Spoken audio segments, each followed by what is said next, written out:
नमस्ते दोस्तों, welcome back to my channel all about stitching. आज हम बनाएंगे एक परफेक्ट फिटिंग पैंट जिसमें फ्रंट साइड पे बेल्ट और बैक साइड पे इलास्टिक, ताकि पैंट आपको कंफर्टेबल भी लगे और स्मार्ट भी दिखे। जैसा कि आप ये देख रहे हैं, ये फाइनल लुक है। क्या कोई बता सकता है कि ये मैंने घर पे स्टिच किया है? ऐसे ही परफेक्ट स्टिचिंग और परफेक्ट कटिंग के लिए चलिए वीडियो को स्टार्ट करते हैं। तो यहाँ पे मैंने फैब्रिक को 4 फोल्ड में करके रखा हुआ है। पहले विड्थ वाइज फोल्ड किया है और उसके बाद लेंथ वाइज फोल्ड कर लिया है। और दो नीचे की जो लेयर्स है उसे ऊपर की लेयर 2 से 2.5 इंच मैंने छोटी रखी है, यानी नीचे रखी है। अब यहाँ पे आपको क्या करना है, जो छोटी वाली लेयर है ऊपर वाली, उसे आपको स्ट्रेट कर लेना है। और उसके बाद ये मैंने मार्किंग शो कर रखी है। इसी के अकॉर्डिंग आज मैं इस वीडियो में इसकी कटिंग और स्टिचिंग बताने वाली हूँ। तो सबसे पहले वेस्ट का 4th पार्ट प्लस 2 इंच पे आपको मार्क कर लेना है। साइड से जो किनारी होती है उसे छोड़ के ही मार्किंग करें, उसे आप काट करके निकाल लें। और उसके बाद क्रॉच के लिए हिप का 4th पार्ट प्लस 2 इंच पे मार्क करें और कुछ इस तरीके से दोनों पॉइंट्स को मिला लें और यहाँ पे ये एल शेप बन के आ जाएगी। अब इस पॉइंट से 2 इंच आगे हमें जाना है और मार्क कर लेना है। और आर्म होल शेपर की हेल्प से यहाँ पे मैं क्रॉच की शेप दे रही हूँ।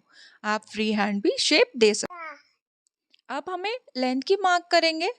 उसके लिए 1 इंच की मैं बेल्ट ऐड करने वाली हूँ फ्रंट में, तो वो मैं ऊपर मार्जिन निकाल के 1 इंच निकालते हुए मैं लेंथ की मार्क कर रही हूँ, जो कि है 32 इंच।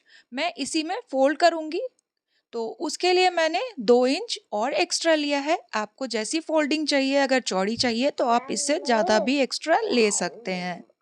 अब इन दोनों लाइंस को हमें स्ट्रेट कर लेना है। उसके बाद बाहर की साइड से हमें 2.5 इंच पे मार्क कर लेना है। यहाँ पे मैं सेंटर लेके नहीं बनाने वाली हूँ। बाहर की साइड से 2.5 इंच पे मार्क किया और उस पॉइंट से आपको बॉटम का हाफ प्लस 1 इंच ऐड करते हुए मार्क कर लेना है नीचे बॉटम के लिए। और उसके बाद लेग शेपर की हेल्प से हमें शेप दे देनी है। दोनों पॉइंट्स को मिला के और मार्क कर लेना है। अब जो क्रॉच की लेंथ है उतनी ही लेंथ दूसरी साइड पे हमें मार्क करना है और स्केल को दूसरी साइड पे टर्न करते हुए हमें शेप दे देनी है, साइड वाली भी। अब यहाँ पे फ्रंट पार्ट की हमारी मार्किंग कंप्लीट हो गई है। बैक पार्ट के लिए क्रॉच से आपको 2 इंच ऊपर जाना है और साइड में भी 2 इंच आपको बाहर जाना है, बाहर की तरफ मार्क करना है कुछ इस तरीके से। और क्रॉच वाले पॉइंट पे भी 2 इंच आपको आगे जाना है। अब ऊपर जो हमने 2 इंच बाहर ऊपर की तरफ निकाला है उसे हमें साइड की तरफ मिला लेना है, साइड वाले पॉइंट की तरफ। अब यहाँ क्रॉच के लिए 2 इंच एक्स्ट्रा आगे जाएंगे, बॉटम की तरफ से 1 इंच बस एक्स्ट्रा जाएंगे और उसके बाद फिर से हम लेग शेपर की हेल्प से इन दोनों पॉइंट्स को हमें जोड़ देना है। और यहाँ पे बैक क्रॉच का भी शेप हमें दे लगा लेना है। अब यहाँ पे मार्किंग हमारी कंप्लीट हो गई है। अब जब भी आप कट करें, कट करने से पहले दोनों का ये इनर थाइज वाला जो लेग का पार्ट है ना, इसे ज़रूर आप मेज़र करके देख लें, कहीं ये छोटा बड़ा तो नहीं पड़ रहा है। क्योंकि अगर बाद में छोटा बड़ा पड़ता है तो वो आपको स्टिच करने में प्रॉब्लम करेगी। यहाँ पे मैंने फ्रंट और बैक दोनों पार्ट कट कर लिए हैं। अब इसे हम स्टिच करेंगे। तो स्टिच करने के लिए सबसे पहले दोनों की क्रॉच को मैंने यहाँ स्टिच कर लिया है। अब इसके बाद हम पैकेट लगाएंगे।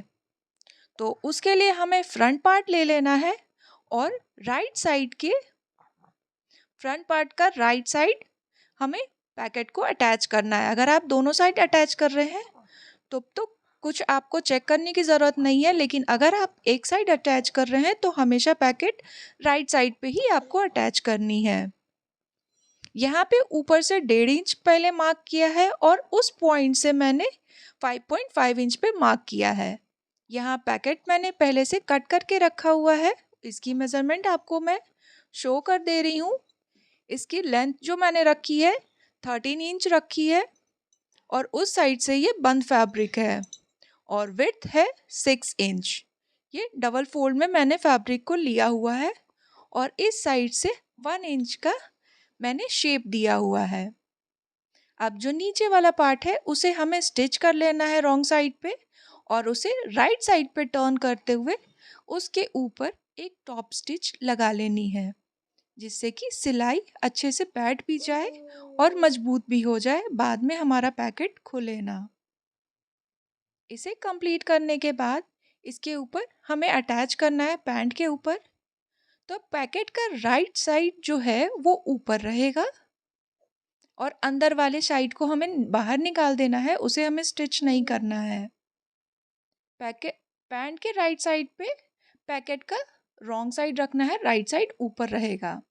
उसके बाद जैसे मैंने आपको मार्किंग करने को बोला है, ऊपर से 1.5 इंच और उस पॉइंट से 5.5 इंच पे मार्क कर लेना है। हाफ इंच अंदर की तरफ मार्क करके उसके बाद स्ट्रेट हमें सिलाई लगा लेनी है, जैसा कि मैं आपको वीडियो में दिखा रही हूँ। और उसके बाद दोनों कॉर्नर्स को हमें कट कर लेना है, नॉच लगा लेनी है और सिलाई से पास में लगाना है ताकि अच्छी फिनिशिंग आए, हमारा कॉर्नर अच्छे से बन के आए। और इसे करने के बाद हमें फैब्रिक को अंदर की तरफ, पैकेट को अंदर की तरफ फोल्ड करके इसके ऊपर एक टॉप स्टिच लगा लेना है।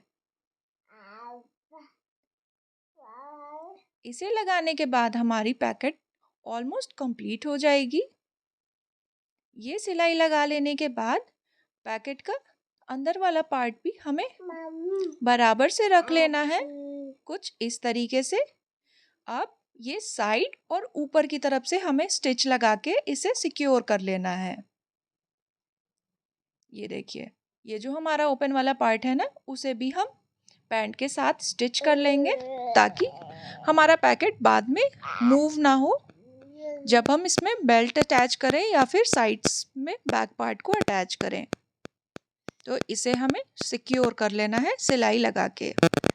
आप चाहें तो यहाँ पे कच्चे टाके भी लगा सकते हैं। अब इसमें मैंने 1 इंच के दो फ्रंट में टक्स लगाए थे, जो कि मैं शो करना भूल गई हूँ, वीडियो स्किप हो गया था शायद। अब यहाँ पे बेल्ट के लिए मैंने ले लिया है 1 इंच का बुकरम मैंने लिया हुआ है और ये हमें फ्रंट की अकॉर्डिंग ही लेना है। हाफ इंच अंदर की तरफ फोल्ड करते हुए और हाफ इंच हमें स्टिचिंग की तरफ चाहिए, जैसा कि आप देख सकते हैं वीडियो में। अब इसे हमें उल्टी साइड पे रखते हुए स्टिच कर लेना है।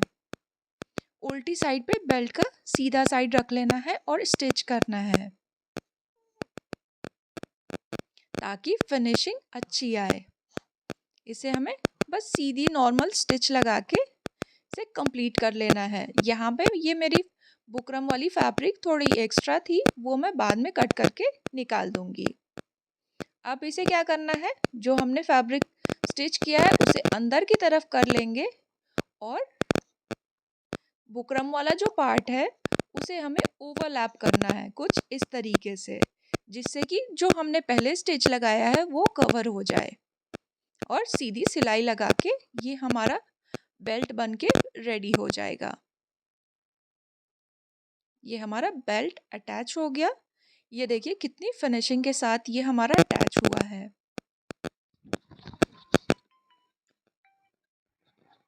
अब जो एक्स्ट्रा फैब्रिक है दोनों ही साइड से उसे कट करके निकाल देना है। ये हमारा फ्रंट पार्ट रेडी हो गया। अब हमें बैक पार्ट को कंप्लीट करना है। तो बैक पार्ट में ज़्यादा कुछ नहीं करना है, ऊपर हमें इलास्टिक के लिए पट्टी लगानी है, जो कि मैंने 4 इंच चौड़ी पट्टी ली हुई है और इसकी जो विड्थ है वो बैक पार्ट के अकॉर्डिंग ही आपको लेनी है। हाफ इंच स्टिच में दबाते हुए हमें स्टिच लगा लेनी है। इसे मैं राइट साइड पे राइट साइड ही टर्न करके रॉन्ग साइड पे स्टिच लगा रही हूँ। इसमें आप ना फैब्रिक को ज़्यादा खींचे और ना ही इस स्ट्रिप वाले पार्ट को, एकदम नॉर्मल रखते हुए स्टिच लगाएं और इसे ओपन करके इसके ऊपर एक टॉप स्टिच भी लगा लें। और इससे लगाने के बाद हम फ्रंट और बैक को अटैच करेंगे। इसमें भी जो साइड में एक्स्ट्रा फैब्रिक होगी, अगर आपकी बचती है तो उसे भी आपको कट करके निकाल लेना है। जैसा कि मेरे में अभी बच रही है तो उसे मैं इसे स्टिच लगाने के बाद कट करके निकाल दूंगी। अब हमें फ्रंट वाला पार्ट ले लेना है और दोनों जॉइंट्स को मिलाते हुए साइड हमारी स्टिच कर लेनी है। तो चलिए फ्रंट वाले पार्ट को भी ले लेते हैं। जो एक्स्ट्रा था वो मैंने कट कर लिया। अब फ्रंट वाले पार्ट को लेंगे और राइट साइड को रखेंगे और साइड में ये जो हमने बेल्ट वाली पट्टी लगाई हुई है ना, उसकी स्टिच और ये जो हमने बैक के लिए इलास्टिक के लिए फैब्रिक ऐड किया है, स्ट्रिप ऐड की है, उन दोनों की स्टिच को अच्छे से मिलाते हुए और नीचे जो हमने बॉटम की लेंथ रखी है उसे भी अच्छे से मिलाते हुए दोनों साइड्स को हमें स्टिच कर लेना है। स्टिच करने के बाद मैंने यहाँ पे इलास्टिक ली हुई है।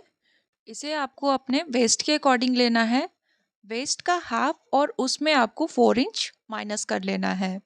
तो यहाँ पे मेरी वेस्ट जो थी वो 34 है, उसका हाफ करेंगे तो 17 आएगा, 4 इंच माइनस करेंगे तो 13 आएगी और उसमें मैंने हाफ इंच और एक्स्ट्रा लिया है जो कि दोनों तरफ इलास्टिक को स्टिच करने में हमारी आ जाएगी। अब हमें इलास्टिक को क्या करना है, फ्रंट की साइड ओवरलैप करते हुए, फ्रंट वाले बेल्ट पार्ट को ओवरलैप करते हुए, ताकि ये जब हम इसे ओपन करें तो ये बैक साइड पे अच्छे से कवर होके आ जाए। यहाँ पे स्टिचिंग वाला पार्ट थोड़ा स्किप हो गया है, वीडियो कैसे भी पॉज हो गई थी।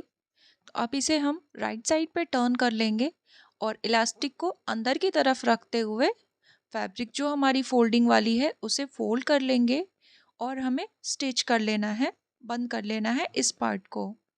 और इसे यहाँ पे जब भी आप स्टिच करें धीरे धीरे स्टिच करें, ताकि इलास्टिक हमारी जो है उसके ऊपर सिलाई नहीं चलनी चाहिए, क्योंकि अगर इलास्टिक पे सिलाई चल जाएगी तो हमारी इलास्टिक स्ट्रेच नहीं होगी। तो ध्यान रखते हुए और 0.5 जितना ही आपको इलास्टिक से एक्स्ट्रा छोड़ना है और एकदम बराबर से मिलाते हुए स्टिच कर लें। बस ध्यान इतना ही रखना है कि इलास्टिक हमारी स्टिच नहीं होनी चाहिए। जहाँ पे इलास्टिक की लेंथ कम होती है फिर निडल को नीचे रखें और कुछ इस तरीके से इलास्टिक को खींचें और वापस से स्टिच करते हुए एक पॉइंट से दूसरे पॉइंट तक, जहाँ हमारी एंड पॉइंट है वहाँ तक आपको स्टिच कर लेनी है। जैसा कि आप देख रहे हैं मैं कितनी स्लो प्रोसेस से इसे स्टिच कर रही हूँ। आप जितनी आराम से स्टिच करेंगे उतनी ही परफेक्ट आपकी फिनिशिंग आएगी। अब ये लास्ट पार्ट हमारा बचा हुआ है, इसे भी मैं स्टिच कर लेती हूँ। और अगर आपको मेरी वीडियोस अच्छी लग रही हैं तो प्लीज़ वीडियो को लाइक करना बिल्कुल भी ना भूलें, चैनल को सब्सक्राइब कर लें ताकि ऐसे ही और वीडियोस देखने को आपको मिलती रहें। और अपने फ्रेंड और फैमिली में ज़रूर शेयर करें जो कि स्टिचिंग लवर्स हों। और मुझे कमेंट में बताइए कि अब इसके बाद मैं नेक्स्ट वीडियो क्या बनाऊं। अगर आपके पास कोई भी सजेशन हो तो आप वो कमेंट करके मुझे बता सकते हैं। अब यहाँ इलास्टिक लग जाने के बाद आपको इलास्टिक को कुछ इस तरीके से स्ट्रेच कर लेना है, ताकि जो फैब्रिक है वो पूरे में बराबर से फैल जाए, कहीं पे भी ज़्यादा या कम ना हो। और उसके बाद एक साइड से स्टार्ट करते हुए दूसरे साइड तक हमें स्टिच लगा लेना है और फिर इनर थाइस को कंप्लीट कर लेना है। और ये रहा हमारा पैंट का फाइनल लुक। तो देखिए है ना एकदम बुटीक स्टाइल, या फिर जैसा हमारे पास रेडीमेड पैंट्स आती है वैसा ही सिल के ये कंप्लीट हुआ है। ये देखिए सेंटर में दोनों पॉइंट्स हमारी मिल रही हैं, फ्रंट की भी और बैक की भी। क्रॉच कितनी परफेक्ट आई है। मिलते हैं अगली वीडियो में, तब तक के लिए अपना ध्यान रखें। हर हर महादेव।